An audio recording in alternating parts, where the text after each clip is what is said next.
Howdy,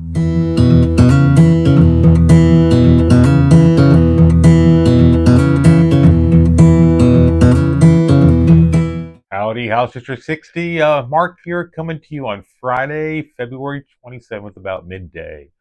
Going to head down to a floor session here shortly, and then we're going to go home for the weekend. So hopefully, be home sometime before it gets too dark today. End of the fourth week, one more week to go. Tough week. Tough week to be here in the Capitol. Tough week to be a conservative voice in this Capitol.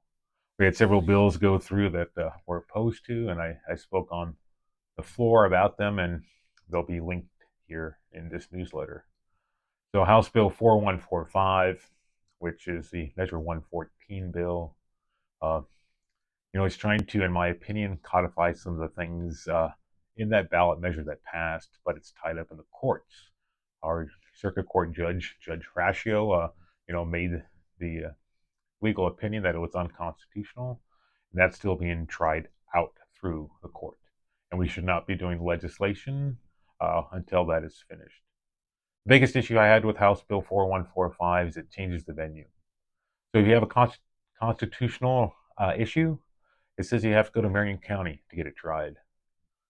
That's not right.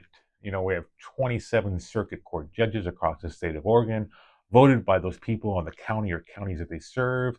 And if we have an issue, we should be able to get it tried in that circuit court arena and not have to come to Marion County. But it's a bad bill. It does not prevent crime from happening. And you'll see if you take a few minutes to listen to my speech, my thoughts on it that I shared on the floor. The other one was Senate Bill 1507. 1507 was the revenue raising.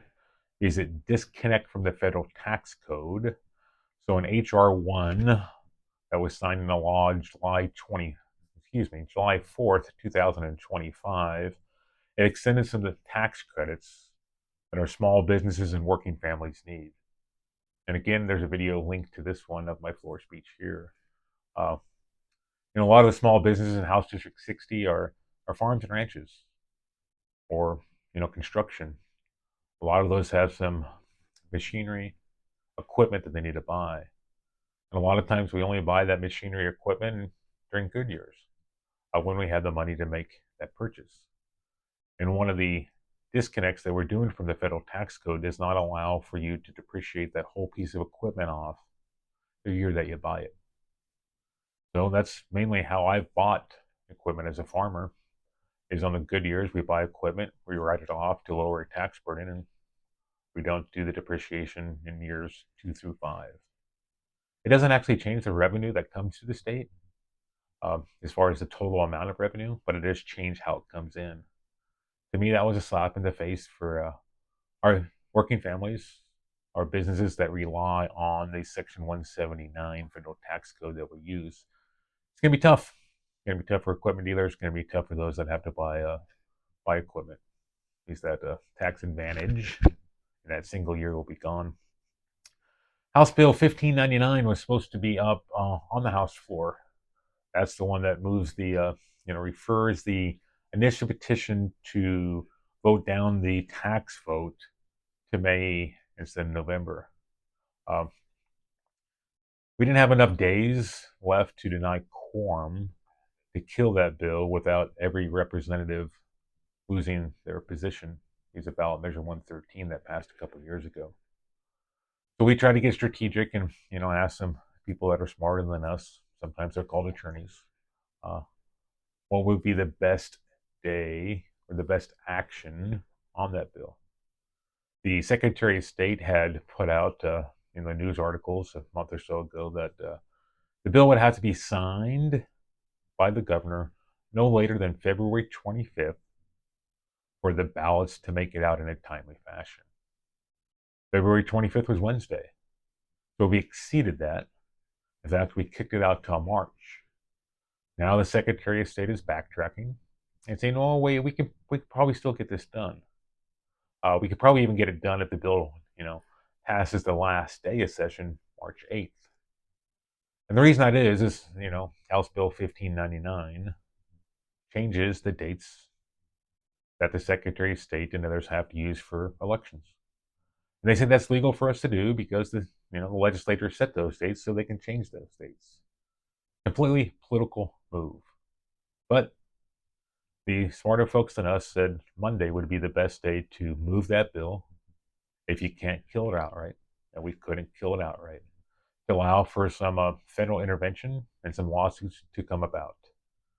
So our leader went down and negotiated date certain of this coming up Monday for $15.99, but it is far past what the Secretary of State said when it needed to be signed. That one's getting a little bit more confusing, but we'll keep you in the loop on that one. It should not go on the May ballot. It should go on the November ballot. But I will just, I guess, say a little bit more on this one. So if we were able to kill that bill and it doesn't come up in session, it is so important for our Democrats to keep it off the November ballot. We anticipate they would call a special session. And if they call it a special session, there's the conversation that if you don't show up, you start getting absences. So even if we kill it this session, this is going to be a bill that keeps coming up. Is they would call, in my opinion, a special election in August or September. They'll do anything they can in order to keep it off the November ballot. One of my personal bills that we've talked about, House Bill 4049, a volunteer agreement bill for Harney County. The whole reason for the bill was the 7-page memo that Water Resource Department put out instructing the community and what they would have to see in a volunteer agreement in order to make recommendations of approval to the commission. And it didn't give enough flexibility. It did not reward the farmers who would enter a volunteer agreement soon enough or for long enough, in my opinion, to make them workable. We've spent now for over 7 hours with the governor's office and the department.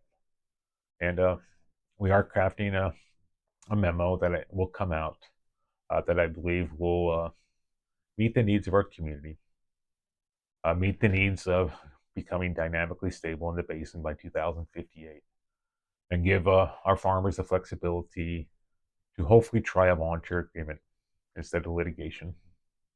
So I anticipate that coming out sometime next week.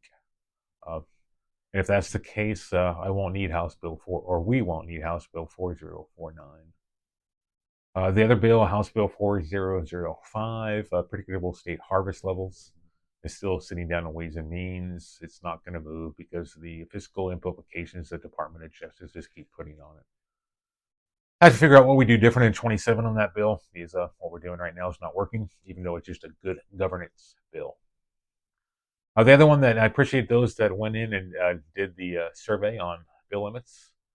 So right now it's I got the piece of paper. Stacy gave me the piece of paper right here. So of those, the question was, do you believe the Oregon legislature should limit the number of bills legislators can introduce during a long session to improve efficiency and focus on priority issues? Overwhelming, yes. 91.59% of the folks that did the survey said yes. 8.4% said no. As I've said before, I do believe we should have bill limits in this building. I do believe only legislators should actually introduce bills and not have the executive branch and a lot of others introducing hundreds and hundreds of bills. Session's probably going to end up being done Wednesday or Thursday, so there's not going to be the time to move through House Bill 4002. But I'm going to work with hopefully a bipartisan, bicameral group of legislators to bring something forward in 27 that we can get across and try to have some more focused conversations on what needs to be done in this building to help all Oregonians, east side, west side, no matter where you are. Budget is going to come quickly. I think you'll see, capital construction Monday and Tuesday, full Ways and Means Monday and Tuesday. We'll probably see the reconciliation bill. We're probably going to see the budget have the ability to be wrapped up by Tuesday or Wednesday of next week. And that's typically when session can wrap up too. Might drag on an extra day or two, but things are moving quickly. I'm going to head to caucus, then head to floor here, and we'll check back in with you next week. So everybody be safe.